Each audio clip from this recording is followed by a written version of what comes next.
did want to start and just welcome everybody to our kickoff of the TCU Fair.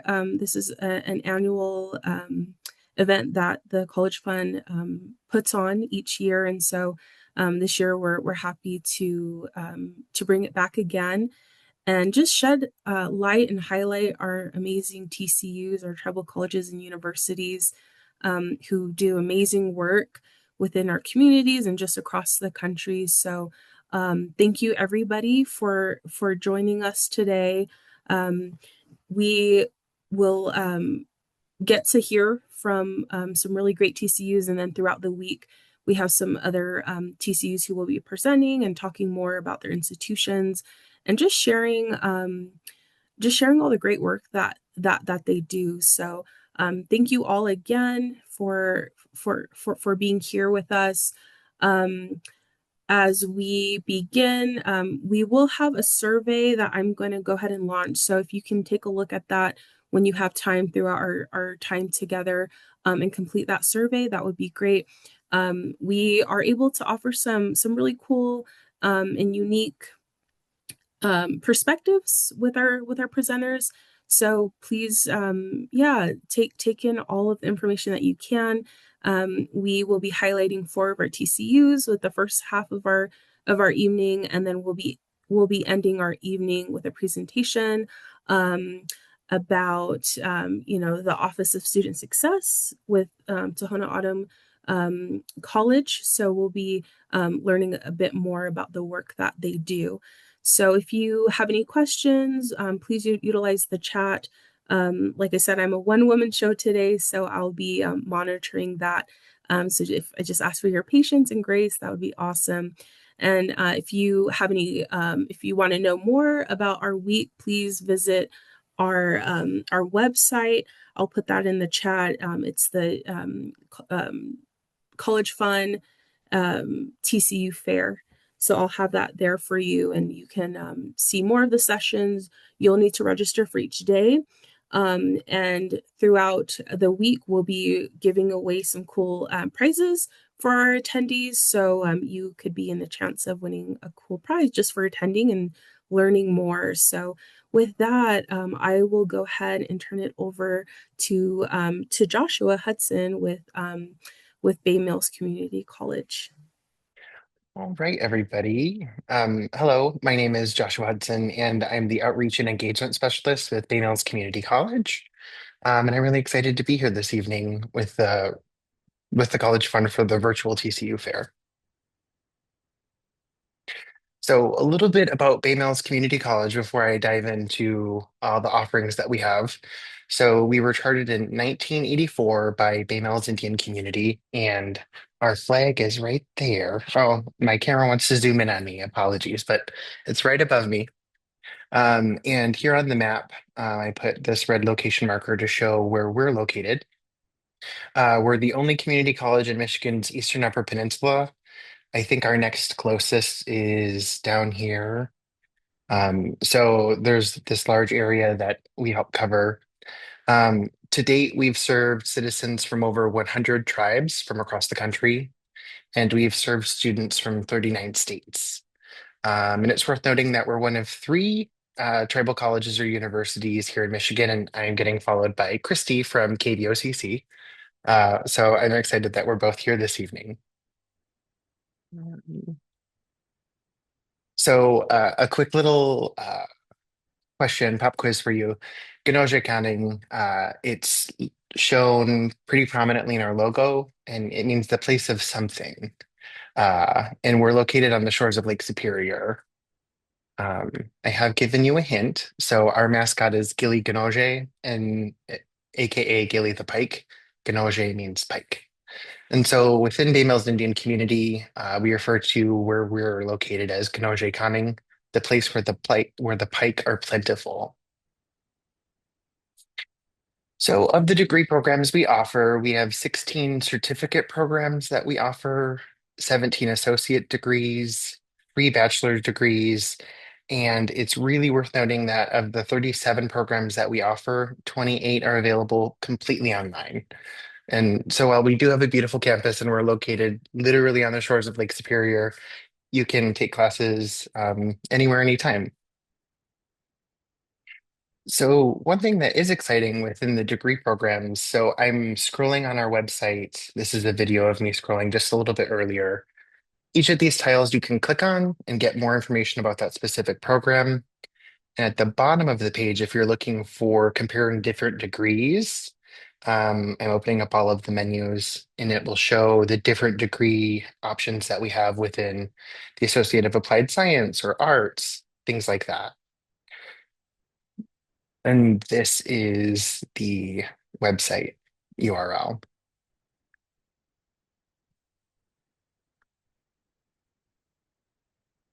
So on to costs. So tuition costs were very affordable. 100 and 200 level courses per credit hour are $95 each. And then 304 level courses, 400 level courses are $285 per credit hour. But it's worth noting that Bay Mills Community College waives tuition for U.S. federally recognized tribal members and first generation descendants. And then I wanted to cover student fees as well. We do have a registration fee per semester, a technology fee per semester, and then some student fees per credit hour. And then if you're taking some science classes that require labs, there's a $20 science course lab fee. The fees are not waived as part of the Board of Regents scholarship, but I'll touch on that a little bit more in just a second. So scholarships and financial aid, we have a variety of in-house scholarships that we offer here at Bay Mills Community College, and then we're constantly sharing various other scholarship programs and a lot of the really awesome programming that happens from the American Indian College Fund. So within our multiple in-house scholarships, we have the Board of Regents Tuition Award, which I just highlighted waives tuition for U.S. federally recognized tribal members and first generation descendants. And then we have some other in-house scholarships with the American Indian College Fund. And then we have a variety of memorial scholarship funds from people who helped shape Bay Mills Community College into what it is today. And so there's varying requirements for each of those scholarships. Another thing that we really pride ourselves here at Bay Mills Community College is on our tailored student support. So we have the Office of Student Support Services, and that encompasses our Student Success Center. And that's the one-stop shop for things like tutoring, academic planning, career services, and when we do we offer various cultural arts and crafts throughout the semesters. That's typically done through the Student Support Services Office. We also have a laptop and calculator lending program that is limited to Chippewa County, which is the county that we're located in here in Michigan, um, and various financial resources and support. Also, as a part of the student support services, we have TRIO programming, and it's specifically for first generation college students, students who demonstrate financial need, and or students that have documented disabilities. Um, and so this is like an additional program that does extra programming, and they do things like college visits for transferring after you leave BMCC if you're looking to go to different universities. And then a quick note, I don't imagine that we're having a whole lot of folks on here that would be interested in dual enrollment, but in case you are, we do also offer dual enrollment here in the state of Michigan. And if you are interested, you can reach out to Danielle Schofield, or you could reach out to me and I can help connect you as well. So one thing that I did want to highlight is we have some extra perks that we offer too. So the flyer I'm showing on the left side of the screen, Lunch is on Us. We offer free lunch to students Monday through Thursday, 11 to 1. And then we also, so I'm actually in the student commons right now, and that's why we have the various tribal flags hung up from throughout the state of Michigan. But actually, just over here in this alcove is where the picture of that refrigerator is. The refrigerator's just over there. And so it's constantly stocked. The refrigerator's stocked, and we also have a separate cupboard with dry goods and things like trail mix and popcorn and things like that. So we have these different resources, and then I put Gilly in the middle because Gilly, as our mascot, is actually really awesome. There's a lot of buy-in within our student body and within the community. Gailey likes to make appearances at different holidays and different BNCC functions. So this is my formal invitation to everybody who's on to come make your wave at Bay Mills Community College. If you have any questions, you can, I think, type in the Q&A chat, or you can reach out to me as well, and I can put my email in the chat.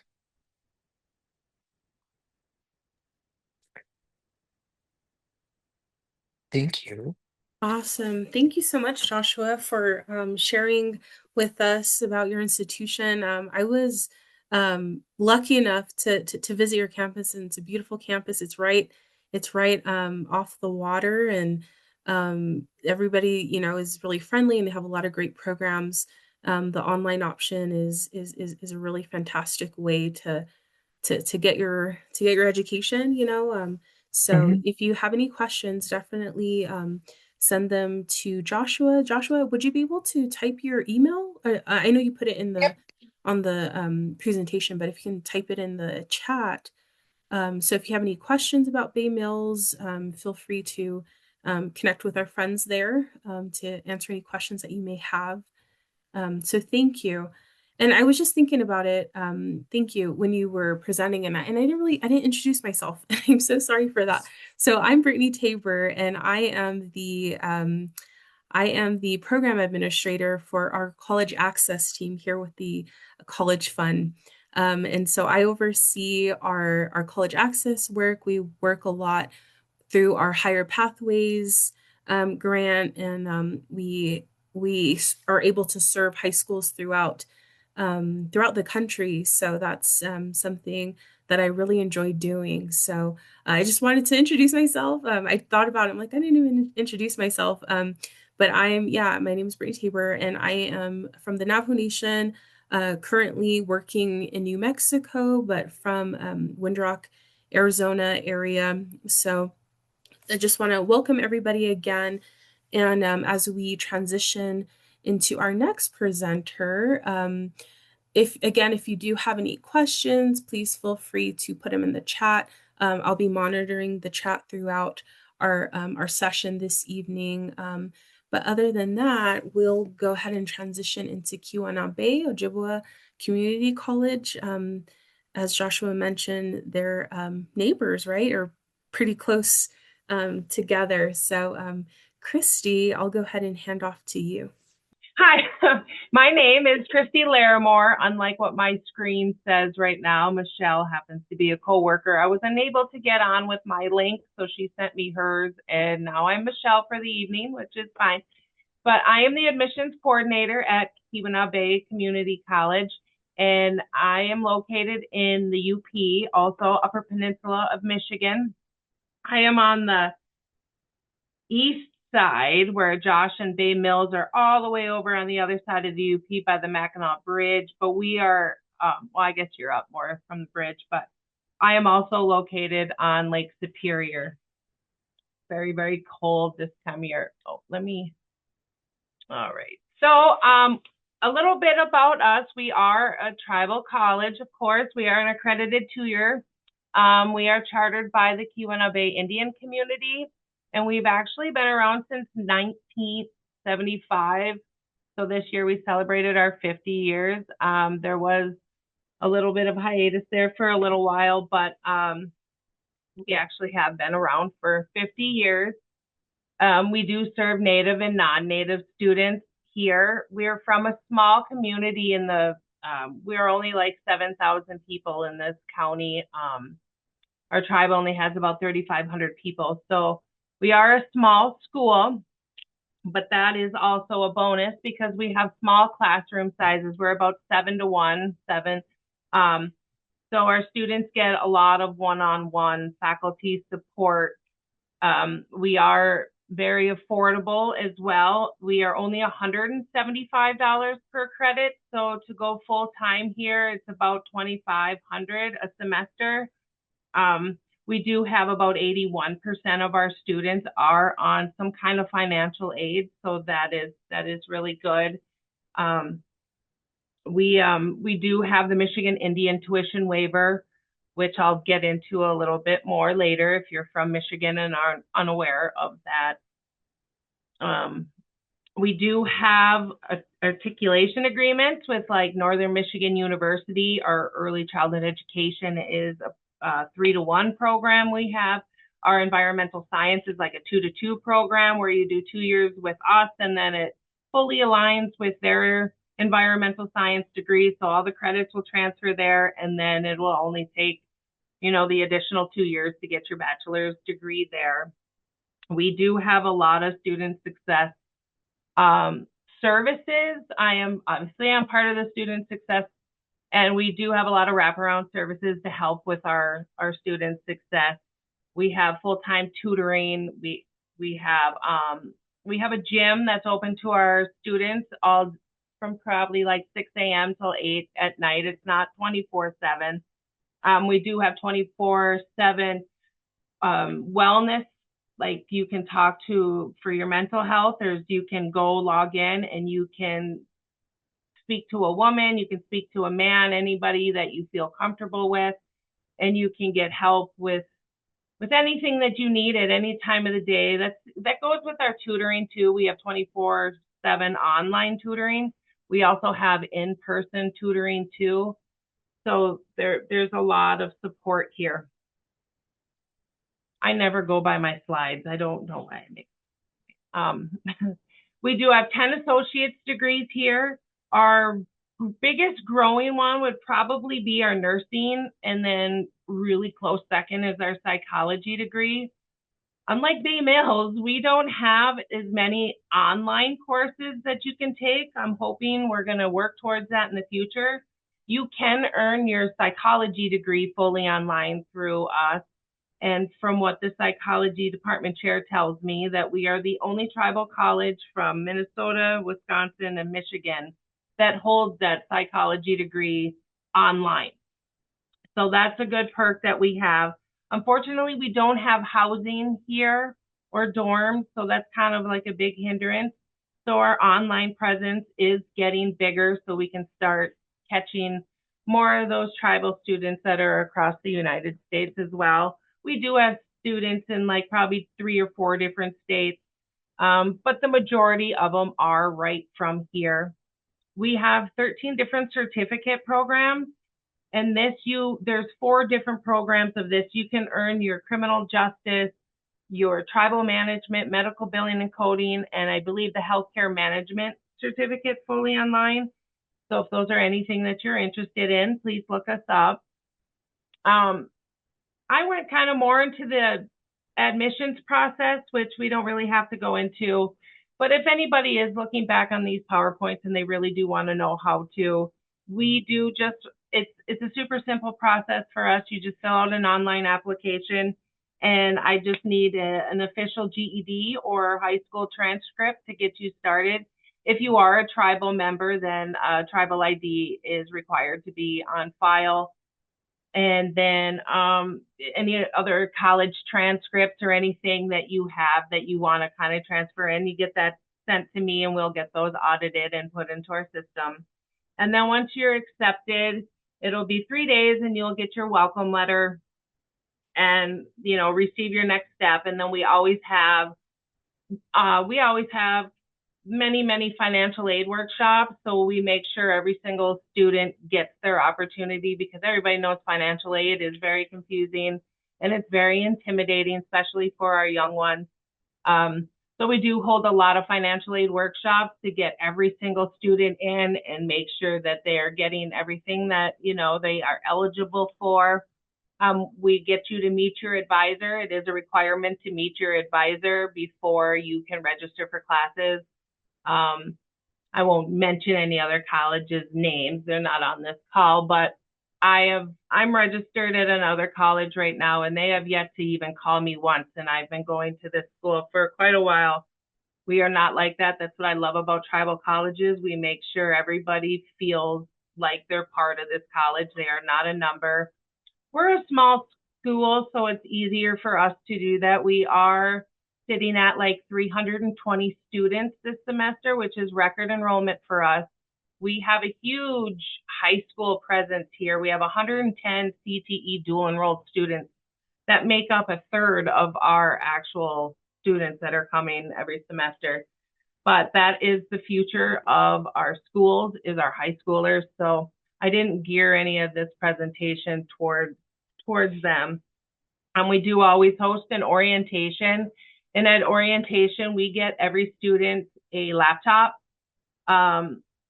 Sometimes we have had one student fully graduate online, so we did mail her laptop. But every student gets a laptop. You just sign a little agreement. If you graduate, you get to keep it. If you only come for a semester or two, you just have to return it when you're done, and that's all good. So at the orientation, though, we make sure that you know how to access your classes because we use Canvas. So we make sure that you know how to get to your classes, how to turn in your homework, how to get to your emails, how to sign up for classes, how to look for any information, how to find your advisors. We just go through everything. It's an all-day orientation. It goes from 9 in the morning till 4 in the afternoon. So it is, for being a small school, there is still a lot to learn, and we want to make sure that our students are set up for success. So we make them come in and it's a mandatory orientation, and they come in, and by the end of it, everybody is really glad that they came because it's important to know for success. So then once you're registered and you're ready for class, like I said, you'll get all your emails and your student portal access. And then financial aid, you have to meet with our financial aid officer. Every new student does, because we want to make sure that you know about the federal Pell Grants that's eligible out there. Michigan Indian tuition waiver. We have federal work study programs. We have 9 different institutional scholarships right now. We have like an elder scholarship, so our elders can come. And there's science scholarships. There's just many. And then there's a lot of tribal members and community members that just offer their own little scholarships that they donate to our school and give to our students too. I think I went over all this kind of, because like I said, I never go with my PowerPoint. But yeah, advising and degree planning, that's one-on-one. We have the online tutoring, in-person tutoring. This is just all of our wraparound services. We do have a food pantry here that's open with no questions. Any student can come in and take what they need. We do stock that every other week. We do have an arts and agriculture building here. It's in a different part of town, a different campus, but they grow a lot of food and all the sacred medicines out there, and they donate everything back to the community, and all of our students get involved in that. This is our tutoring service. Oh, that's up here. This is our wellness and all of our mental health services, laptop. And then, yeah, after all my rambling, I am Christy Larimore. I'm the admissions coordinator. If you have any questions or want to learn more, you can get a hold of me or give us a call. This is where you can apply, or just look on, I'm supposed to have the link on here, so you can click on the link. But yeah, that's KBOCC. Awesome. Well, thank you again, Christy, for joining us today. You all do amazing work, and I think it's really awesome that the high school students in your area have the opportunity to get that head start with their college going journey. So that's awesome. Next up, we're going to have a presentation from Fort Peck Community College. Leonore Standing Elk will be sharing more about their institution. So I'll go ahead and hand it off to Leonore. Hi, my name is Lenore Standing Elk. I'm the enrollment coordinator at Fort Peck Community College, and I would like to share a video.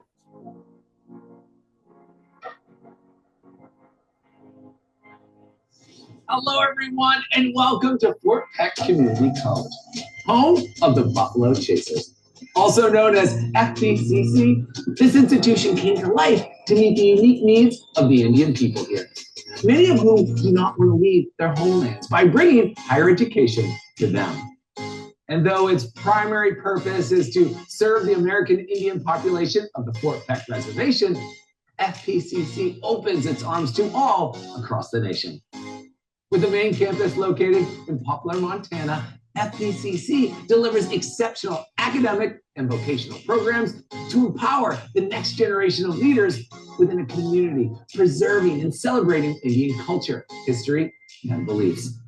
I'm your host, Alex Boylan, and over the next half hour, we're going to meet exceptional students and alumni, each with a powerful story about how FDCC is helping them to build a career, a lifestyle, and achieve a true sense of self-pride. Welcome to Fort Peck Community College. This is the College Tour.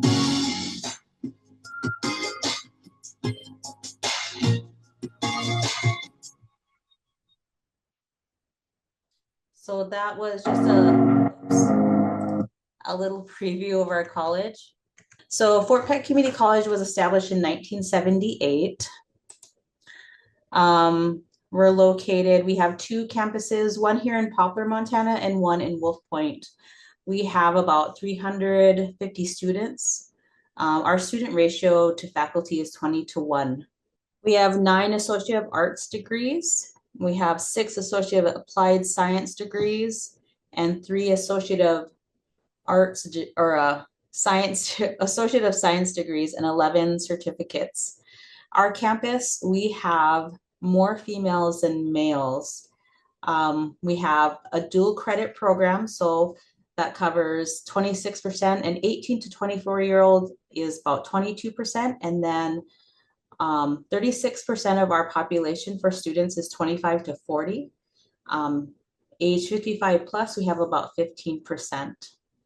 And then we also have a full length, you can watch the full length video that I just showed, just the preview of right here. I'll copy and paste it and put it in the chat afterwards. But it's a really cool video. It shows a lot of our students on the campus. One of the students that's in here, her name is JC. She is our one of our staff now, and she's right on campus, and she does a great job at sharing her experience at Fort Peck Community College. Our student staff at their student services are Deanne Jones. She's a student resource specialist. She's the very first person you see when you come in. David James is transfer coordinator. Unfortunately, our TRIO grant was not able to be renewed for another year. So we've actually gotten into, we have an online science and math tutor. We have an in-person science tutor. We also have an online through University of Montana Writing Center. So we utilize those resources. We also have David James, who's a transfer coordinator who used to be TRIO, who helps our students get registered for American Indian College Fund. Any of the financial part of it, he helps them the best way he can so that we can help fill in those gaps. We have Michelle Day, the registrar, Rusty Kern, admissions, myself, the enrollment coordinator, and Elijah Hopkins, our vice president for student services. Okay, so this is where the short promotional video came from that we watched. The full length video is here, and I'll put it in the chat. I was talking a little bit about student services and our staff. This is a list of our staff. And then there's a few of us. There's Elijah, Michelle, the registrar, Deanna Jones, myself.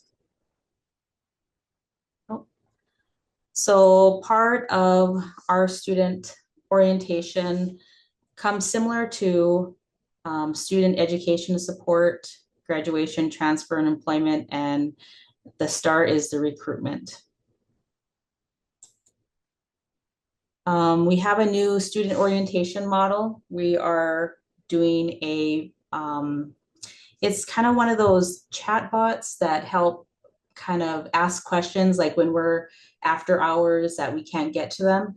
There is one that has started where if they ask, you know, how long does it take to get my associate's degree? How long does it take to get my certificate? Who do I call about enrolling? So we're starting to work on that. We also have wraparound services. So like I was saying, the writing lab online, personal tutors in person and online. We do have mental health services through Morningstar Counseling. Again, we do have, we're developing more student services. We do have a basketball team, the Buffalo Chasers. We also offer many different scholarships.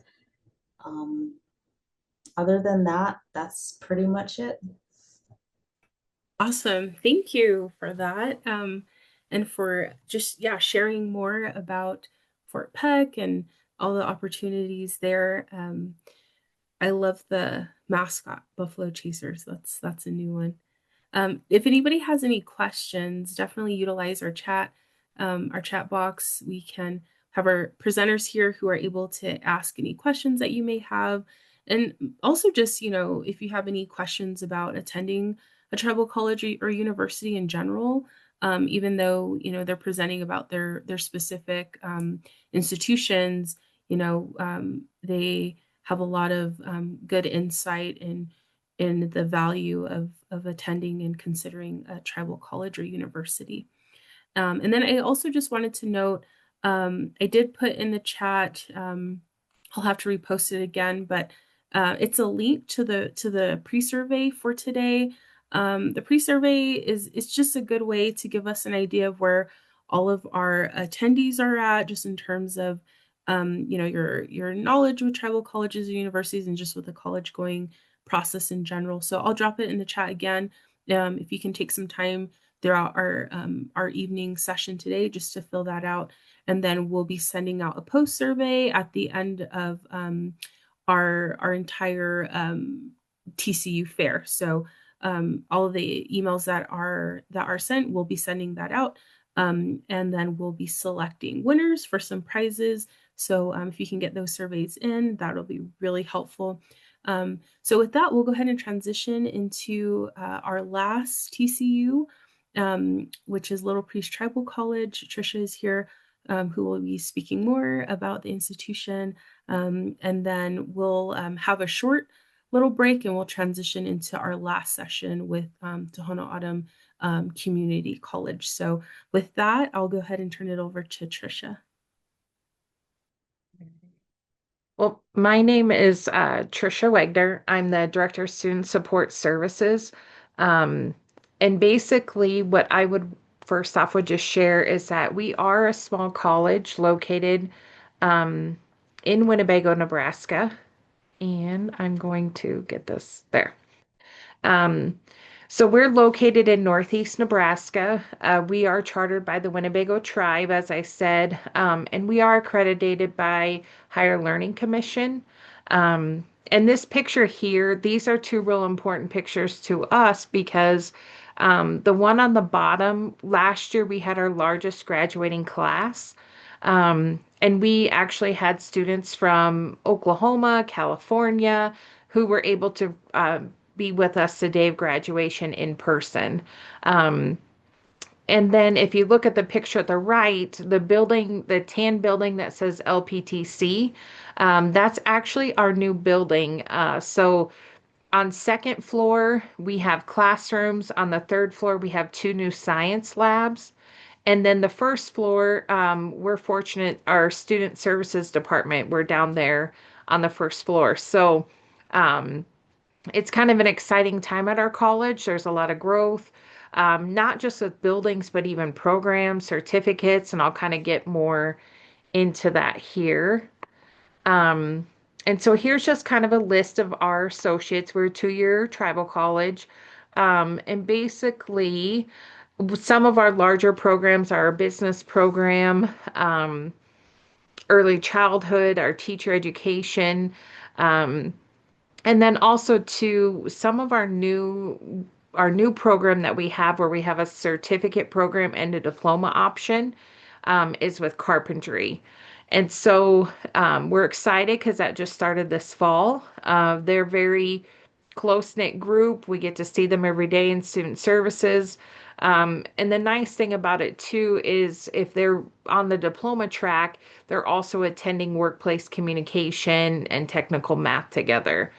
So they kind of have a built-in cohort of who they work with. And then our CNA certificate program, that's usually full every semester as well. And so we just have a lot of options for students. And also, too, the reason I brought up that we had students graduate from out of state is that we have a high flex option. So students can attend college from any location in the United States. So that's why we were able to have our students from out of state. And then I just kind of put in here, we do have our spring schedule on our webpage. So if you want to look further into courses and times, they're offered. A lot of our classes are in person. But like I said, with the high flex option, you just join in on those days and times. Um, and so I kind of have the courses listed there. Um, and then we have this in here. We have a dual enrollment option too. Our dual enrollment with those students has increased over the years. And again, with the high flex option, we do work with local schools in the area where sometimes the need is they want our faculty to go to the high school and teach courses. So we do that. Um, I have in there the ACE application. That's a specific thing if you're a Nebraska high school student.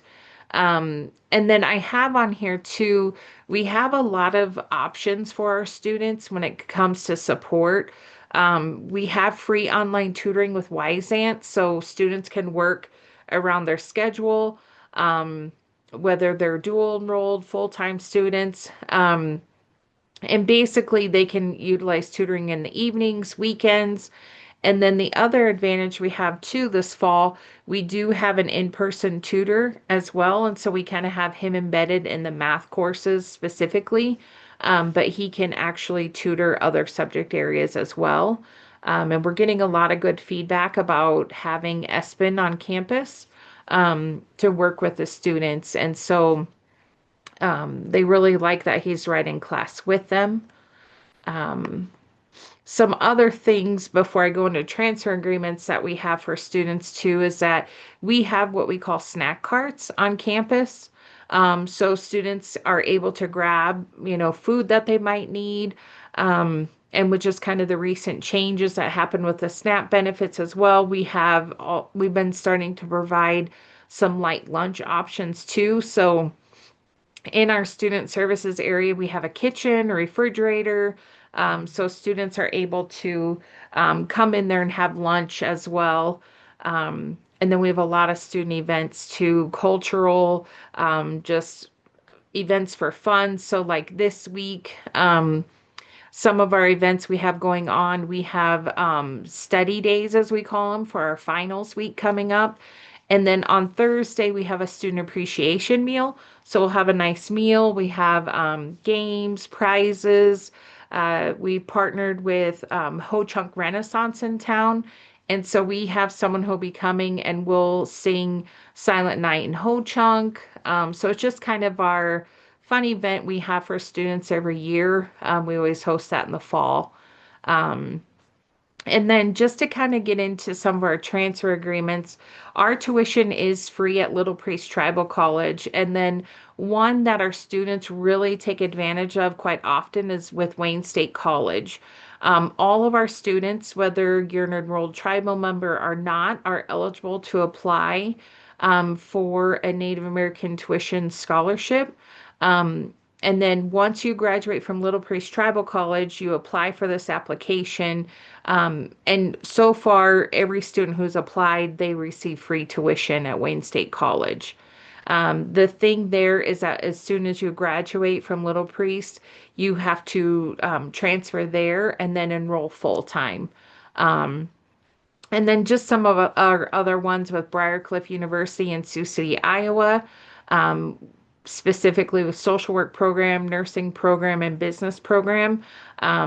They too, if you're Pell eligible, you share that information with them, and then you don't have to pay the remaining balance for tuition. Bellevue is the same way, the Nebraska Indigenous Grant. Um, they have that too if you're Pell eligible. They'll cover the remaining balance. And then we also, too, the credits transfer within Nebraska, but we've had students, the credits all transfer to larger universities. Um, specifically like Iowa State's an example, even some in Kansas too. Um, and then we do have scholarships available as well. Specifically, probably the most popular is American Indian College Fund Scholarship. We have additional ones available too for students to apply for. And that's kind of the added benefit, just like everyone else is sharing the expense. We really try to um, cut that down for students and give them support while attending college. And then also too, I was just going to share, we attend AHEC every year with American Indian Higher Education Consortium. This is something we prepare for all academic year. So we've been already playing hand games. Just last Friday, the weather was really nice here in Nebraska. So we had students out doing archery. We have students who are reading books for Knowledge Bowl. We also have students who do the poetry slam. And so there's just kind of this sense of pride where students show up and really put in the effort and the work for it. And so last year, the students finished with third place with hand games. And then also for the first time in college history, they did Science Bowl and finished with first place. So, um, like I said, this is, even though we attend in March, we're already preparing as soon as the fall semester starts. This kind of drives a lot of our events and activities that we have on campus too. So it's just really neat to see when you're in student services, the excitement everyone has. So we do participate in this student conference that comes up in March, and the college pays for everything for students to attend. So it's a nice over spring break getaway and just get to meet other students from area tribal colleges. And then we have this in here too. So when I talked about, there's other scholarships and funding sources, we have the CTE program. And so students who reside in counties near us, Thurston, Dakota, Woodbury, um, there's a stipend they can receive for attending class if they need to purchase clothing for like CNA students, carpentry students. I think they purchased their tool belt and some tools for them. So there's just some resources that we have available. And then the other thing too, we have a grant with our science majors. So same thing, they're kind of tracking their hours, getting sheets signed off to get a stipend of money for their work and effort. So I just put this in here. There's some specific requirements, but it's just kind of an example of some of the added benefit and support we have for students. Um, and I kind of touched on student activities. We also have a whole chunk task force, so we have a lot of cultural events. This Friday, for example, we're doing the New Deal Day Camp. So that's where we'll kind of learn about the history and roots of the Winnebago tribe. I talked about we have study nights, so we have prizes. What we do is like every hour you study, you get a ticket, and then you get a draw for prizes. And then let's see. I'll click on. Oh, and Cheap Little Priest Week, we celebrate that every year in September. Major holiday events, we do that as well. So we're trying to do as much as we can to give students that connection to other students as well. And we do career fairs too. And we're looking at doing like leadership conference for students. We have a very active student senate group right now. So their project, we just got approved by the president of the college. They're partnering with a group in the community. So we're going to be helping get Christmas presents for kids in the community. They're doing some fundraising behind that. So we do a lot to get our students involved outside of class too and connected to the community outside of even just the college. So there's just a lot of good opportunities there for students. Um, And then here's a picture. So we call them our dorms, but they're actually homes, as you can see, very new homes. They're, I think, about 5 years old. And basically, we have a house we have two different homes that students reside in. And then we do have staff who live there too, who just kind of monitor, keep things on track. Um, but like I said, they're very nice homes, so we get a lot of good feedback from students about them. So if you reside out of state and if you want to, live in the dorms, attend classes in person, this is open for anyone to apply. We just kind of do first come, first serve, who can get the deposit in first to kind of reserve that spot.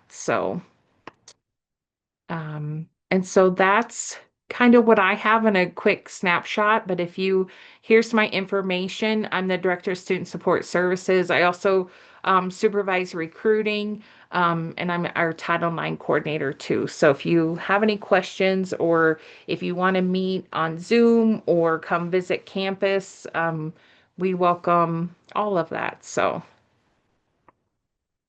right. Awesome. Thank you so much, Trisha, for sharing more about your institution.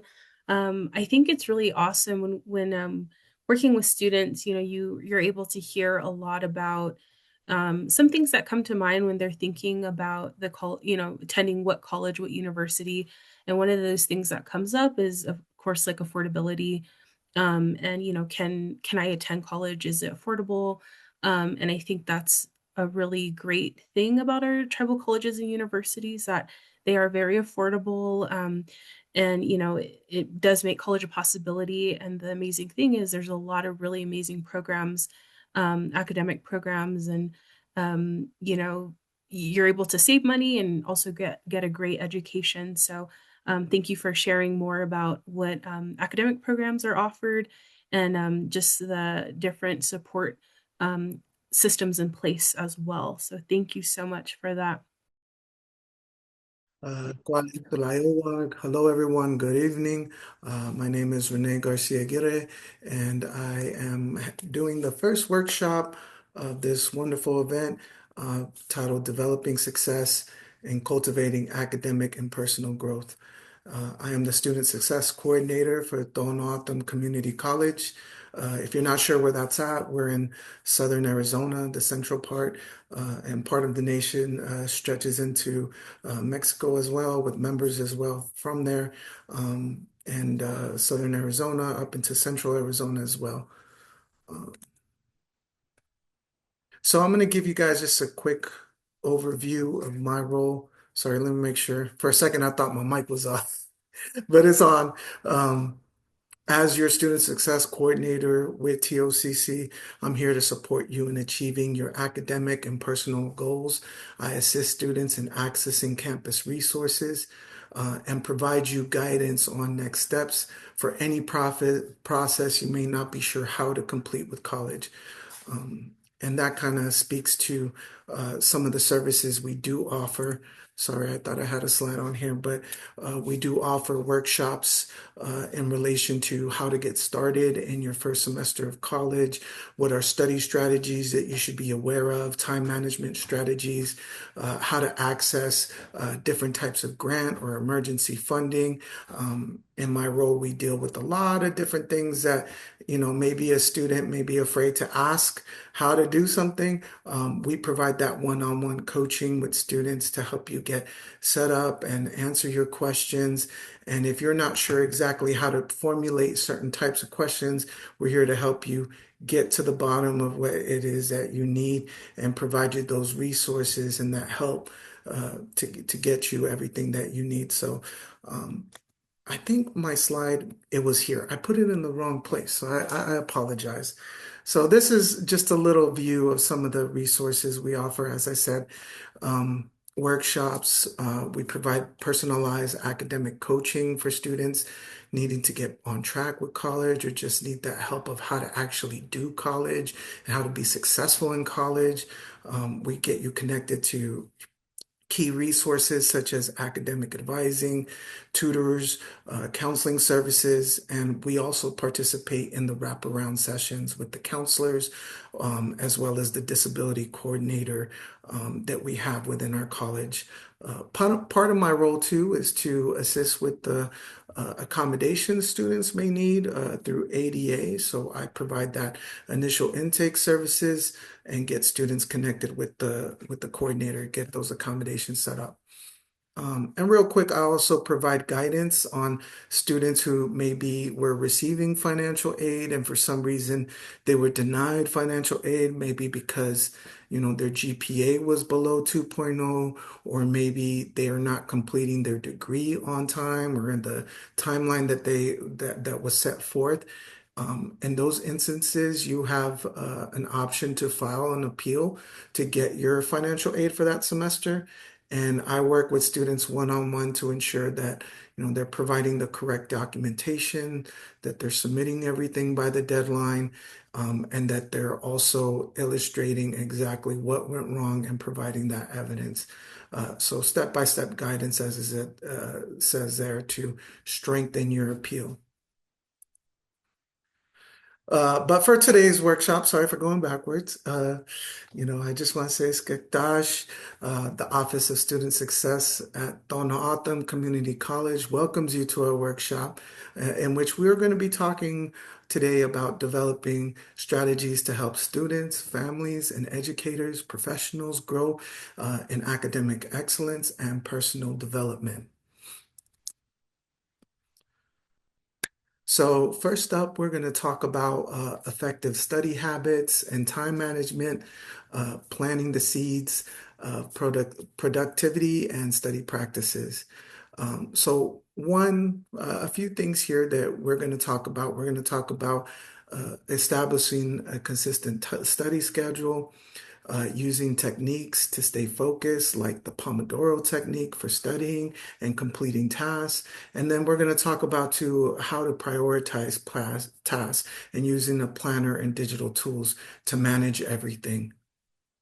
And this, I think, will be very helpful to you if you're a new student considering college, considering everything that it's going to take for you to do college. And if you're planning, next semester in spring 2026 or in fall 2026, this is a good workshop for you to kind of start thinking of what are the steps I need to take to start college and maintain that consistency to be successful as a college student. So the first thing we're going to talk about is time management. And, it's important to spend your time wisely because as you get into college, you're going to find that there isn't a lot of time, as much time as we think sometimes to complete things. And deadlines can creep up pretty quick. So it's important for you to start thinking about time management and how you can manage it effectively. And some strategies that you can start thinking about. Sorry, my cat wants to go out. Let me let him out real quick, y'all. Go ahead, buddy. But definitely, you're going to want to create a log of things that you want to get done. So, like, what do you do throughout the day? Who do you meet with? Where do you go? How long do you spend time doing these things? And when are you busiest? Having this information is really going to help you down the way as you get started in your college semester, because it's going to help us prioritize exactly what needs to be done so you're focused on things that need to get done and not things that, for example, are time wasters, like, social media sometimes, scrolling into that, getting into that dead scroll sometimes, procrastinating or binge watching or doing anything other than doing what you need to do. So one thing we're going to talk about too is what's called the priority matrix. That's this image that we see here on the right. It's really a tool to help our minds kind of center in on what are the things that are most important, what are high priority things that we need to do. And one way to really get those out of the way is to just do it. And some examples of those are assignments that are due today, or a medical emergency, or anything that is of a priority right now. Those are the things that we're going to want to prioritize. And then we're going to look at things that are low prioritized, but still important. These are things that we can schedule, like exercising, meal preparation, attending class. Obviously, those are things we're going to have to schedule and maintain that schedule, as well as doing homework or doing chores. And then there are things that we can delegate, automate, or decline. So these are things you can push back in a sense, not necessarily do right now. They're not necessarily the highest importance. They're very low in that important thing, but there are things to keep mindful of, such as answering emails. If you're getting emails from your college that you're attending, or emails from financial aid, let's say they need some kind of documentation that you need to provide for your application. Um, Other people's urgent situation as well. Those are things that we can put on a low priority, delegate or decline if necessary. And then things that we can decline most often are things that waste our time, as I said, like, social media, doing irrelevant work that has nothing to do with what you need to get done. Um, or checking emails when you should be doing some assignment. So this kind of strategy we'll talk a little bit more about, but I just wanted to give you a little bit overview of the priority matrix when we come back to it. So in setting up a time management strategy, I would definitely advise you to use Google Calendar if you don't have it, but really any kind of digital calendar can work for you. The reason why we use Google Calendar within TOCC is because within our accounts, we have access to all those different kinds of tools, such as the calendar, such as Excel sheets or Google Slides or Google Docs. It would be good to set up a personal Gmail account if you don't have that, and through that you can set up your calendar here. Once you have a Google account, you can easily select the Google Calendar from your email inbox once you get into your Gmail. There's a little icon here that I kind of circled here, this polygon type thing. That's this, the application kind of logo with the 31. Once you click on that, it's going to give you access to a digital calendar. So if you have an Android device, you can easily download this through the Google Play Store. Simply search for Google Calendar, tap install, and then you can open the app, sign into your TOCC account or email account, personal email account, whatever you have, or you can create a Google email account for free and have that as your Gmail tool. If you're using an iPhone, it's pretty much the same process. You just go to the App Store, find the Google Calendar app, and tap to get it. It'll be on your phone, and it'll be easy to access moving forward. And basically what you can do, this is kind of like the desktop view, is once you get into the calendar, you can start creating events for things that you participate in throughout a weekly basis. So you could create events for all regular commitments that you have, such as, class schedules. If you're attending classes, maybe you're going to want to block off those times, work shifts, homework deadlines, as well as personal activities / wellness activities, because those are important too.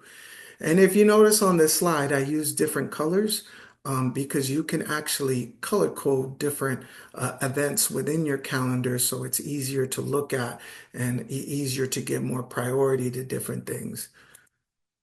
So for instance, on this calendar, if I was taking Writing 101 on Mondays, I can set that up through creating, as we said here, we have that create button, but then we can choose the time. So if this is a Monday class and it's happening from 10 a.m. to 11:15 a.m., I can start blocking that off on my calendar. So writing 101, and I could put here that it's happening weekly on Mondays so that it always shows up on my calendar. And then later on, we'll show you how to, turn on your notifications so it's something that is constantly notifying you and reminding you that this is an appointment that you have that, you need to make class during that time or whatever it is that you want to schedule. Make sure you turn on your notifications for Google Calendar. You can find this in the settings icon here. You open your Google Calendar, click on the settings, select notifications, and then choose how you want to receive notifications. So once you're there, so for my desktop, I put the desktop notifications, and then 5 minutes before event, and then it's going to play a sound to let me know that that's coming up. Um, and then as well here, sorry, the settings area. Sorry, I got this bar right here.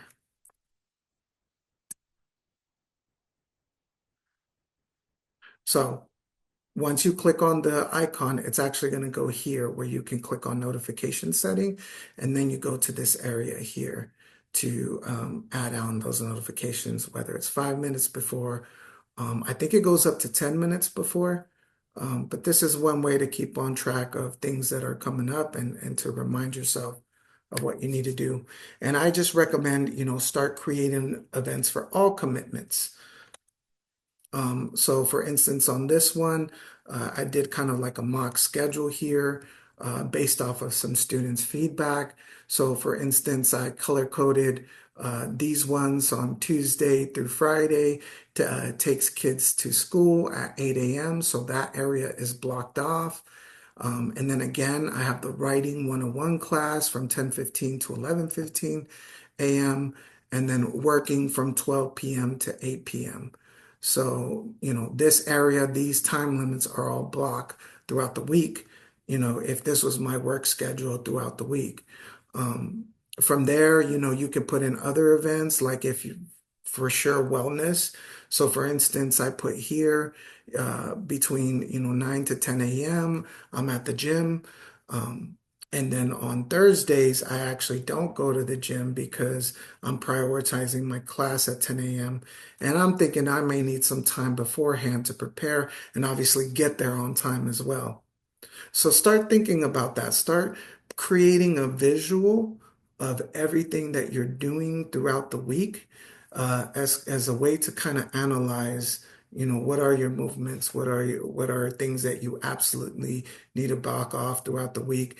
And the purpose of that really is to see, where you can identify study blocks or wellness blocks or any kind of blocks that you need within your schedule to help you. So, for instance, as I'm seeing here, I'm looking at my schedule, I'm seeing that there's an hour study block from 9 to 10 a.m. on Tuesday that I could utilize for studying, as well as here. I can also use, 11 to 12, or I'm sorry, 10 to 11 right here as a study block right after the gym. Or, the idea is to start creating a consistent schedule. So if you're seeing blocks of time that you could utilize to start studying or to do wellness, that's where we're going to want to start, scheduling and creating those events. So for instance, in this one, I started creating study blocks. On Tuesdays, I have this availability from 8:40 to 9:40 a.m. And that helps me study or, double check what's going to be discussed in class before my 10 a.m. On Wednesday, I identified another study block, in which I can focus on assignments, review content, look ahead to what assignments are due, from 10:30 to 11:30 right before work. And it still gives me some time to get to work on time, at least 30 minutes, if I live pretty close. And of course, we want to put in those things throughout the week that happen, like if you have a doctor's appointment or something comes up, definitely add them to your schedule, just so you have that visual of what happened during that time. If something kind of gets pushed behind, It's a very busy world that we live in. So the more you can start tracking your movements, tracking what you do throughout the week, it's just going to give you more of an idea of what you can actually do throughout your week to maintain your momentum, to maintain your success. So spend your time wisely. As we were saying, create a log. The goal again is to document what do you do? Who are you meeting with? Where do you go? How long do you spend time doing these things? When are you the busiest? That's where we can start coming back to this right here, this priority matrix, to start creating a list of what are the things that we need to get done now, especially if you're having a problem or just getting motivated, get it started. This is an excellent tool to start creating yourself. On a piece of paper, you can create a 4 block kind of different areas, quadrants, in which you could start prioritizing and creating a list of things that are of high importance, things that need to be done, and things of low, and things that are not so important. The goal is that we want to focus primarily on the high tasking, the high important things, and add those to our schedule. That is a good way to kind of prioritize your time and make sure that you're doing everything you need to do to stay on top of what your assignments are, what your classes are, and again, maintaining your wellness throughout the week. And this is something that is not like once you do it, that's it, and you don't look at it again. That's not it at all. In fact, this is something that you want to review and adjust weekly, if not daily. One strategy that you can start using is at the start of the week, review your calendar and your priority matrix and start prioritizing those things that you need to get done. If you know there's an assignment due on Wednesday by midnight, make sure that's on your calendar. Make sure it's in your high priority tasks as well. If something's coming up that, maybe, going to the skate park, with some friends on the same day that the class is, maybe that's not something we want to prioritize and we want to put to the back burner. As you become a college student, you'll realize that, there's a lot of freedom that you get as a college student, and it's good. But at the same time, the responsibility is on you to stay on track of everything that you have to get done. So set yourself up for success. Create a schedule that you can visualize, that you can see, that you can review each week and adjust. If there's times that you need to move, then move those if you can. You obviously can't remove class times, but there's other things you can move, right? Like if we need to move a study time or a gym time, those are things that we can move around and try, to add those in different time slots if something arises. Be be be flexible. Stay flexible no matter what. Um, be open to rescheduling events, especially if unexpected tasks arise, um, and try to make sure that your schedule remains balanced, yet adaptable, that you have some time to play with and you're aware of those open availabilities that you have so you can reschedule if necessary or change something. As it relates to studying, once you're getting your timing together and you're finding your study time, the main thing that you want to start thinking about is how can you limit distractions, right? So one way you can do that is by designating a study space. Choose a quiet, comfortable place, that is solely for studying.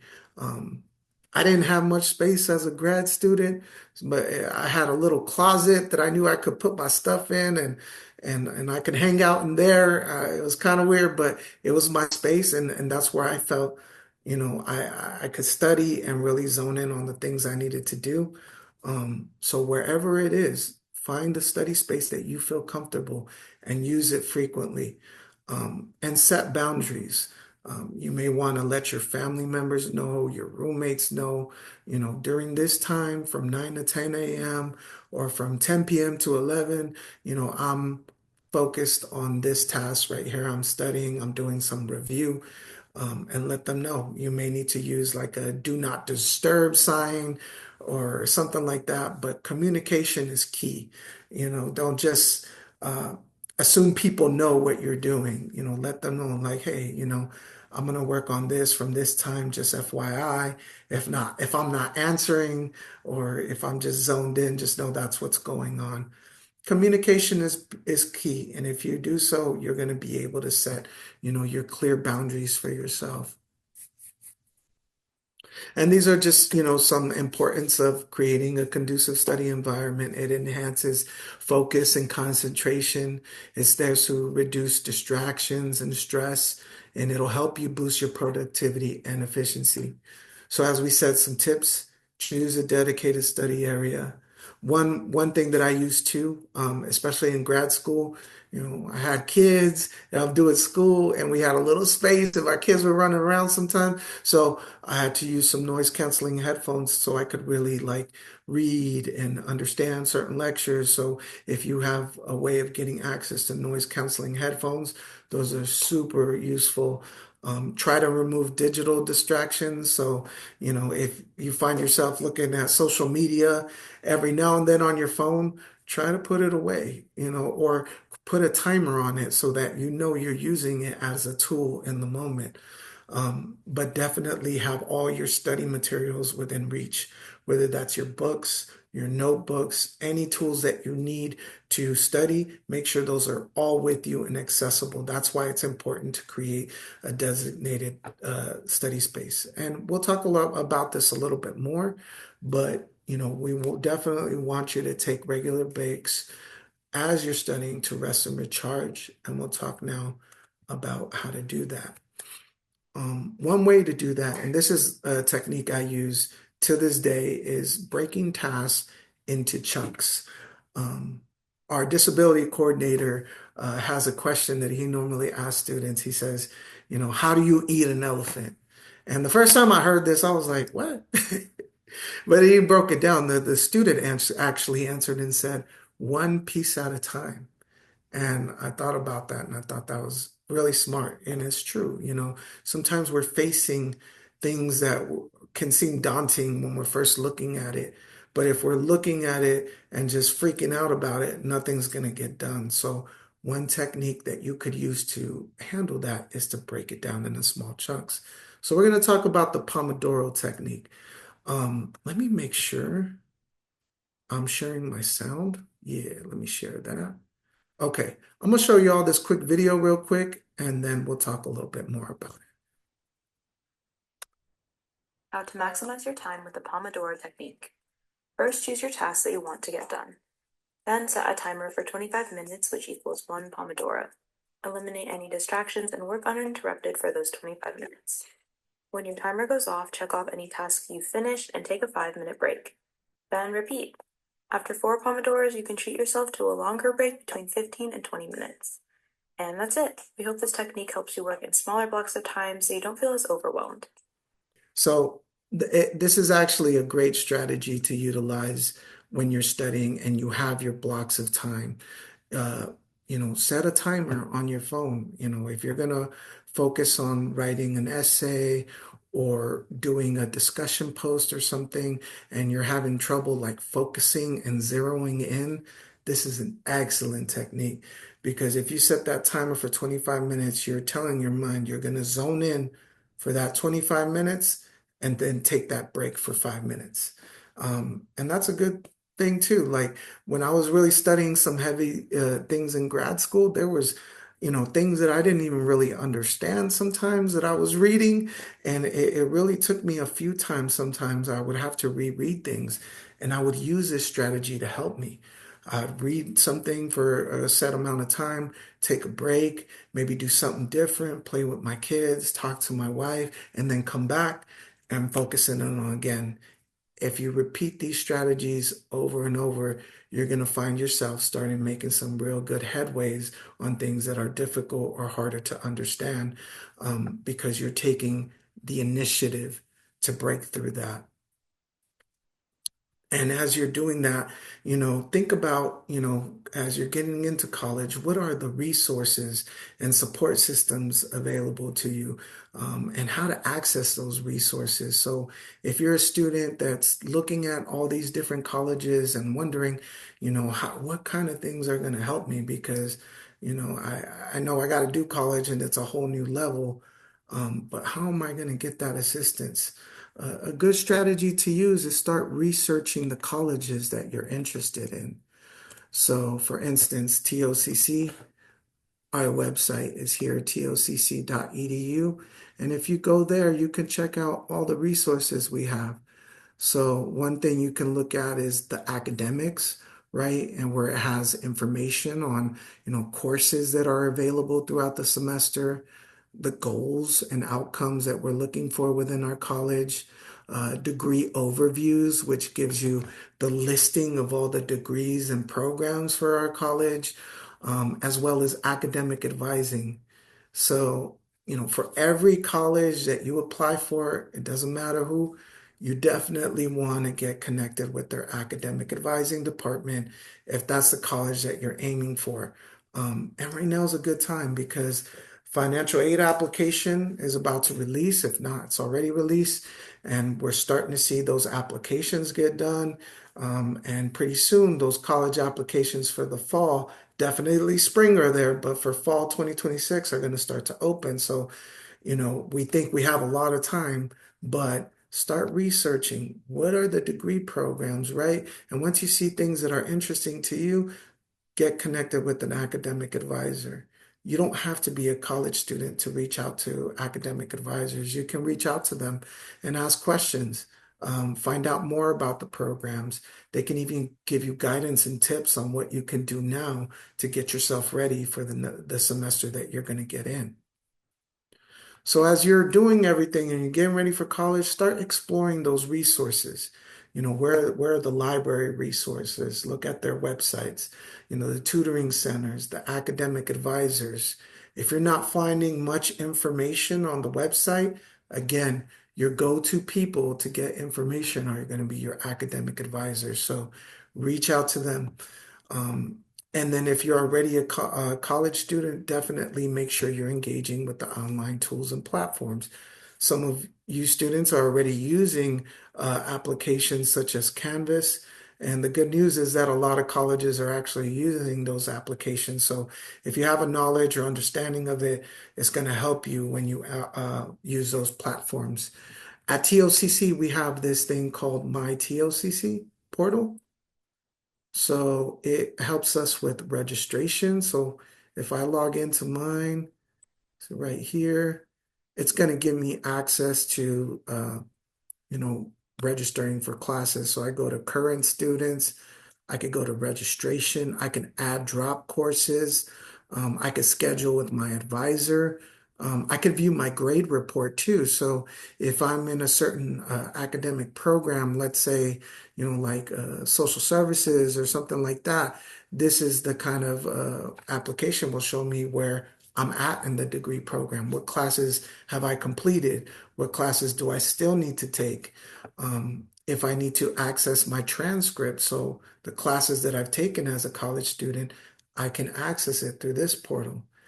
Every college is going to be different. They're going to have their own tools and setup for how to access this information, but start being mindful of the fact that, a lot of these things are going to be self-help, and you're going to have to navigate tools and applications in order to get certain assistance.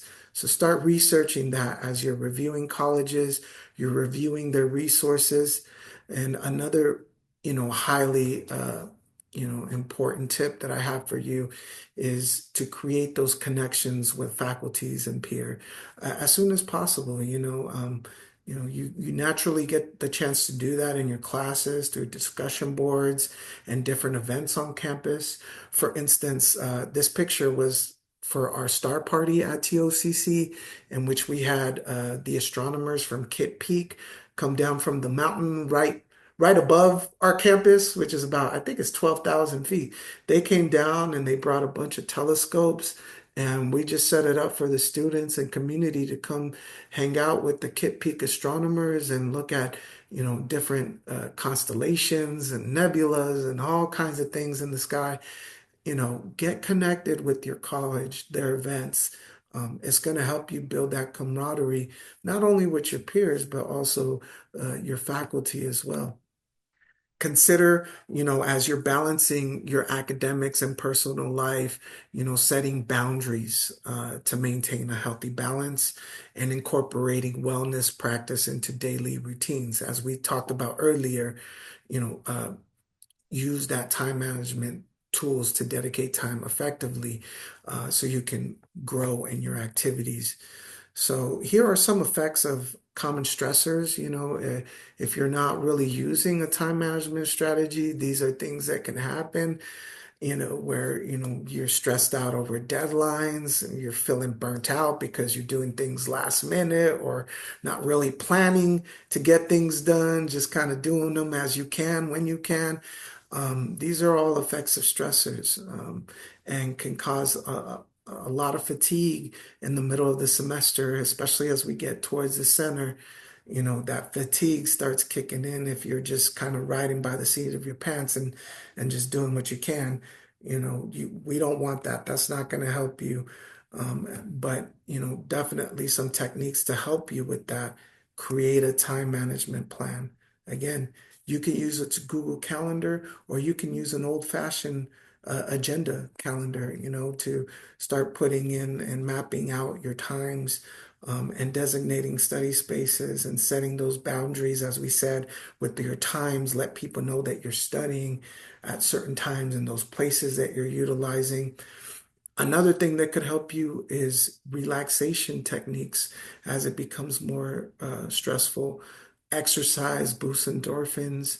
Meditation and prayer increases your mindfulness, which is, being aware of where you are, what you're doing, and your own emotions, your own feelings.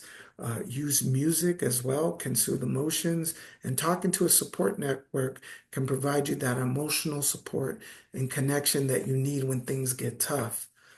But back on exercising here, whenever you exercise, it really triggers the release of endorphins in you, which naturally lifts your mood and makes you feel better. It reduces stress and anxiety. It improves your mood and your energy levels. I'm sorry. And it enhances your overall physical health. You start feeling good, you start looking good. It's just an overall well-rounded kind of experience that you're incorporating in your life to be an effective, a successful college student. Some examples of what you can do for exercise: jogging, walking, just a simple walking around your neighborhood or walking around, your area where you live. Yoga, I know it's kind of like some new age stuff right there, but yoga is excellent for stretching out your muscles, your joints. There are tons of videos online via YouTube that can give you some pointers for first time beginner yoga. And then, of course, dance. For me, we practice our traditional dance every Saturday. It's part of our ceremony, and it's very difficult, but it's obviously very much tied to who we are as people, and it helps me also to maintain my wellness through exercise. So dance is a great way to relieve stress. One of the best ways, though, that I think that you can practice on your own and that is very easy is to practice deep breathing. Sometimes I think that we can forget about the power of breath and how it can calm your mind. And sometimes we need a little help. So I'm gonna play you this video, and as we play this video, consider kind of doing the same thing that the video is trying to ask you to do, and see how it makes you feel. So let's play it right now.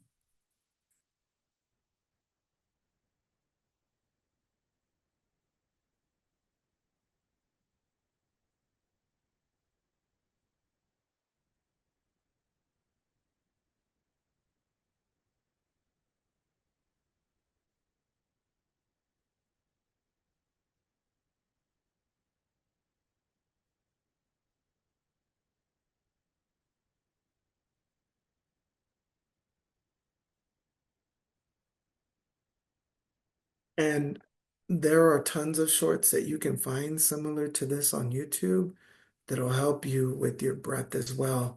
Um, if you incorporate, just breathing, into your daily routine, that's another form of wellness that can help calm your mind, help you think clear, and center yourself again as you're completing tasks and increasing your mindfulness. Um, the benefits, it can reduce stress, it can enhance your emotional well-being, improve your concentration, your mental clarity, and help you with promoting a sense of inner peace within yourself. And with that mindfulness, you're creating peace. You're taking that time to create inner peace. And the more that you create that time for yourself, you're actively combating these stressors and making a choice to bring peace into your life. So, practice mindfulness, practice meditation, prayers. They're very useful tools in maintaining yourself as a college student in college. Um, Music is an excellent thing that can help you as you're studying. As something that I use quite frequently. Uh, Here's some.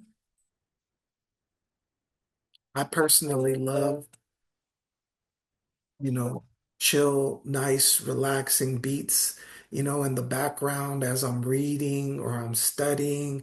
They can help with, definitely enhance your relaxation, your focusedness, and even help when you're relaxing, taking a break, resting, sleeping.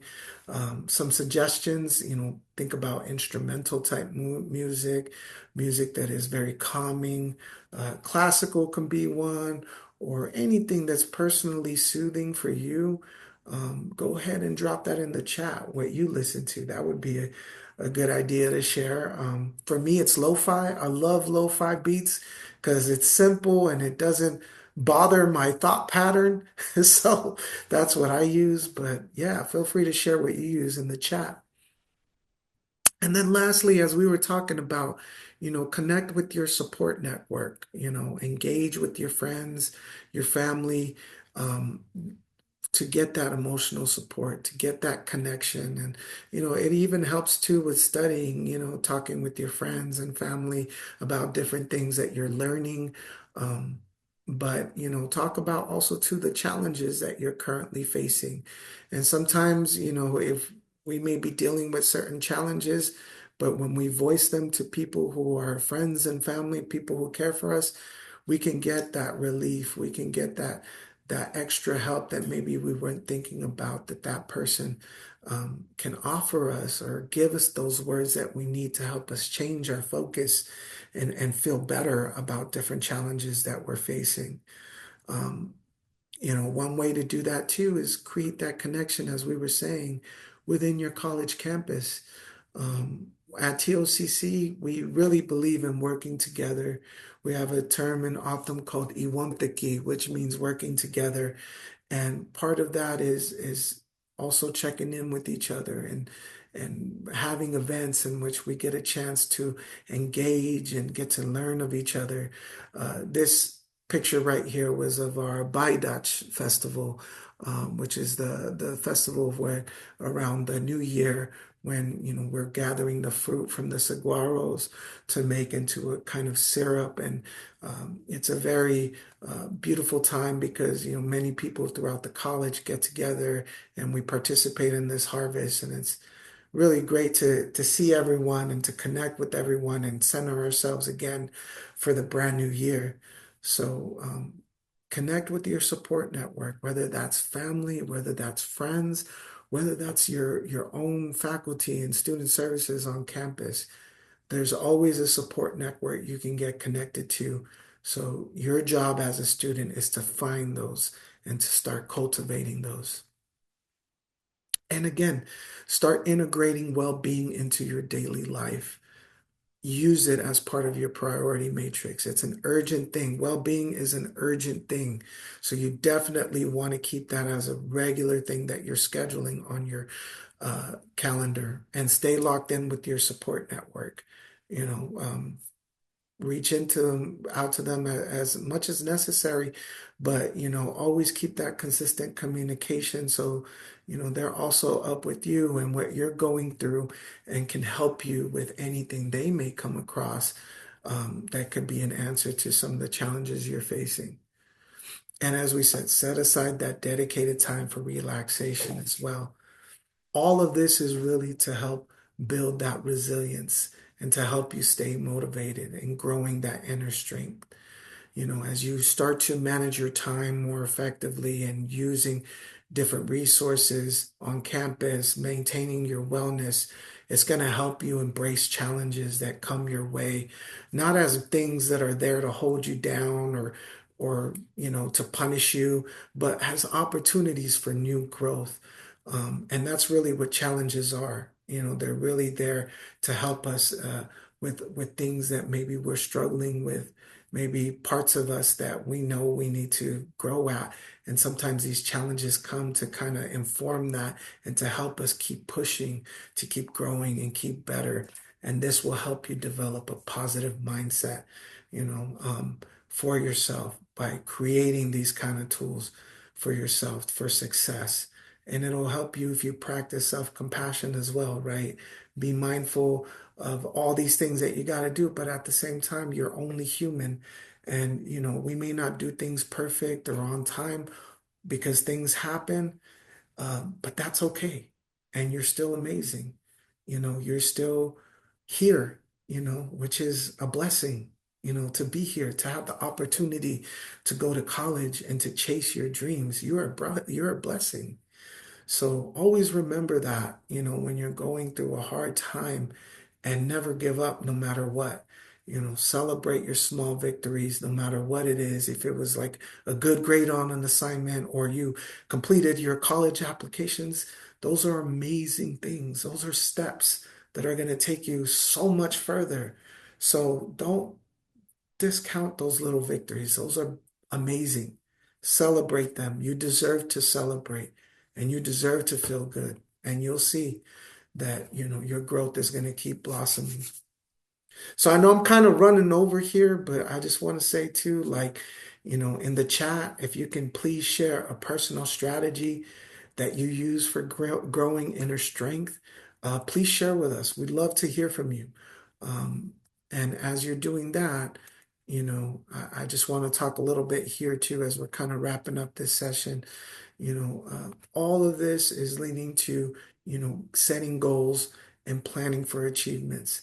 How do you map your path for success? One way to do that is by setting SMART goals, which are specific, measurable, achievable, relevant, and time-bound goals. We're going to talk about that. And as you're setting your goals, think about that sometimes you're going to have to review them. Actually, you're going to have to review them a lot, frequently. And you may need to adjust your goals to ensure that you're still growing because, whatever happens, there's always plans that we make. Life is constantly moving. Seasons are constantly changing. And, we need to make adjustments as necessary. So always review your goals and be ready to make adjustments as necessary. And then through these SMART goals, we're going to talk about creating actionable steps to reach your milestones and watch your success blossom. And wow, I'm seeing some great things in the chat right now. Thank you. Thank you.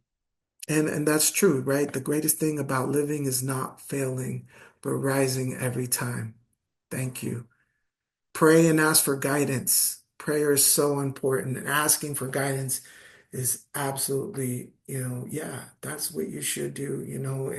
Even if it's through a prayer, start there and voice them out. The answer will come to you. The way will come to you. And if there's an adjustment that needs to be made, stay open to that. Smudge and attend a ceremony. Excellent. Thank you so much for providing these. So, SMART goals, for instance, like if you're filling out a college application or financial aid, I kind of geared it towards this because I know a lot of students are looking at colleges, they're thinking about applying, you may be thinking about financial aid, especially for your tribe if they're offering financing, use these SMART goals. So the first one, it's an acronym. So the first one, the S, is for specific, which means, clearly defining your objective, so such as, applying for colleges or securing a certain amount of money for scholarships or financial aid, and maybe your Pell Grant. And then after that, taking those steps, is it measurable? Can you track your progress? And one way you could do that, obviously, for a financial aid application, working on the application, following up and through your email and making sure that, everything is submitted, everything is, there. And if they're reaching out to you about anything you need to provide, you're on top of it. Same thing with college applications. Be mindful of the email address that you use when you apply for college and review that one regularly because that's where your acceptance letters are going to be, and scholarships award as well. So that is a way we can measure, your success in terms of applying for colleges or financial aid. Is it achievable? Make sure your goals are realistic. Based on your academic record, what kind of colleges or programs are you looking for? What kind of financial needs are you going to need to go to that college? Um, so that way, you're making sure that you have access to those resources and planning to get access if you need them. Relevant, make sure it's relevant, make sure each goal aligns with your educational aspirations, your long-term career plans. So make sure you're choosing colleges not just with strong programs, but with programs that you're actually interested and want to pursue. And if that college is not offering that program, but you really want to go, make sure you have like two or three backup that you can look at within that college that are similar or that are interesting to you, but also to look at other colleges that do offer your program and make sure that you're constantly weighing the two and making sure that this is the path for you to go. Time bound. So the last one, the T, establish deadlines for completing the applications. For financial aid, it's pretty much open throughout the year, but you don't want to do it the week before the semester starts because then you won't get no aid, or you'll get it in December, which has happened. So be mindful of, deadlines to complete applications. For financial aid, you may want to complete those at least, by February. That would be a good time. If you end up completing it later, just make sure you're not completing it over the summer right before school starts because then it can get tricky. Same thing for scholarships. Scholarships have deadlines, and it's extremely important, again, to be mindful of those deadlines. Use that priority matrix and plan for it. Plan for it so that you're constantly making steps towards your goals like scholarships to make sure you get everything in on time.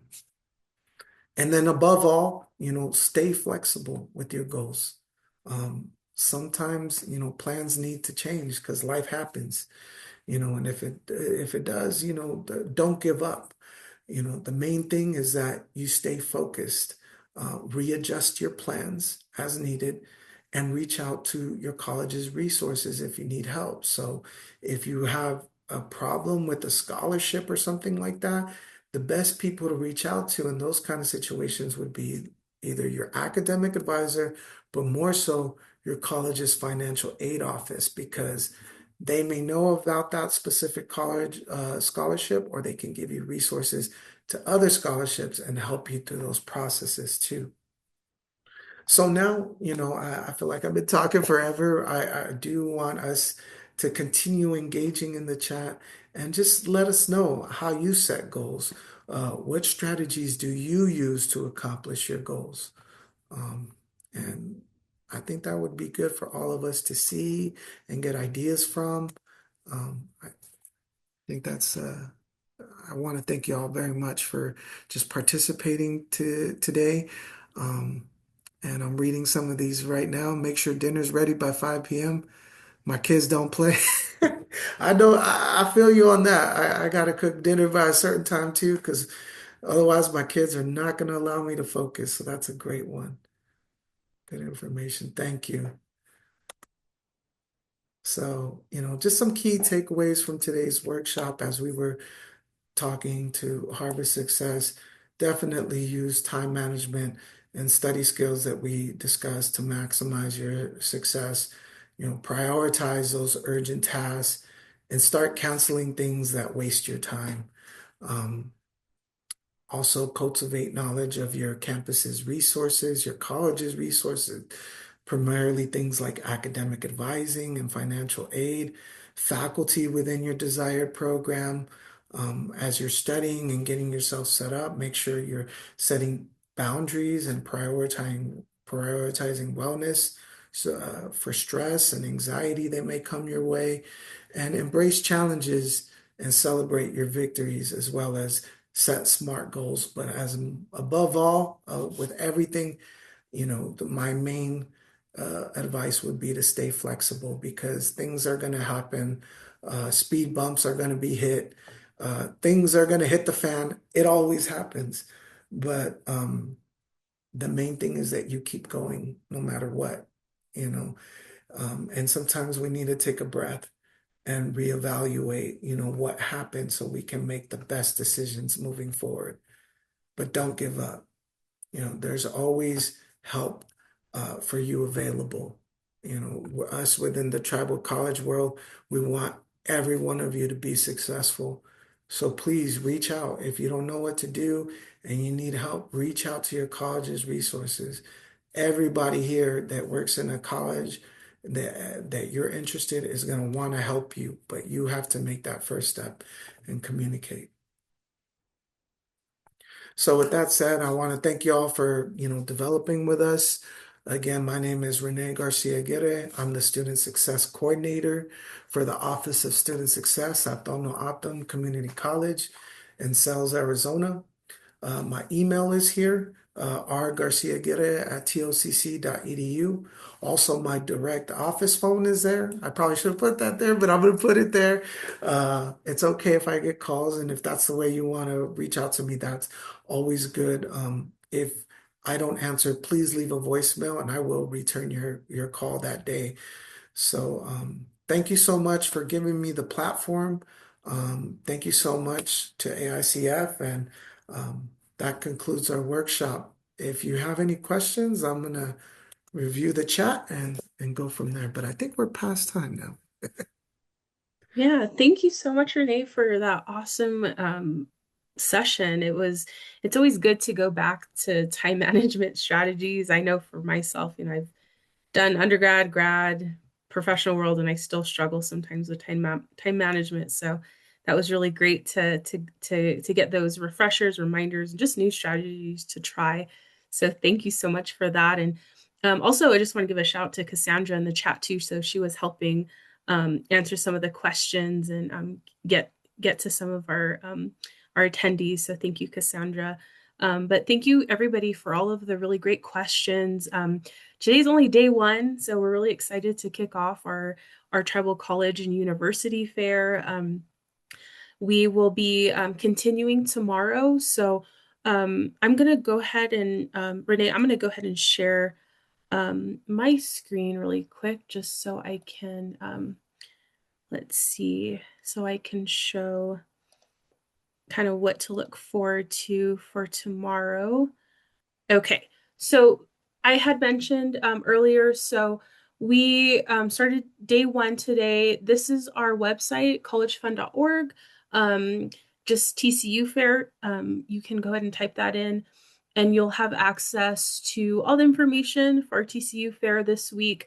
We just concluded with day one. If you want to join us for the rest of the week, please do so. We would love to have you, and we have some more awesome tribal colleges and universities that will be presenting with us this week. So you can register for day 2, day 3, day 4. And then it just gives you a highlight of what our schedule will look like. So we'll continue with the 5 to 7 p.m. Mountain Standard Time. And then we'll have our TCU presentations in the beginning of our session, and then we'll conclude with a workshop. So just as Rene did, so we'll have some more awesome topics that we'll be covering tomorrow. We will have Salish Kootenai College come in and talk to us about financial aid. So financial aid is always a hot topic subject. So if you have any questions or just want to learn more, please join us for tomorrow. Here gives you a little snapshot of each day. So today we had Bait Mills, Keweenaw Bay, Fort Peck, and Little Priest. And so for day 2, we'll have Institute of American Indian Arts, Salish Kootenai College, Tohono O'odham Community College. They'll talk a bit more about their college. So Rene gave us a lot of good insight, but we'll have some more information, as well as Navajo Technical University. And again, we'll be learning a bit more about financial aid. So please register for tomorrow. Join us for the week. We would love to spend time with you this week and also celebrate American Indian Heritage Month, and just being together and celebrating our awesome tribal colleges and universities.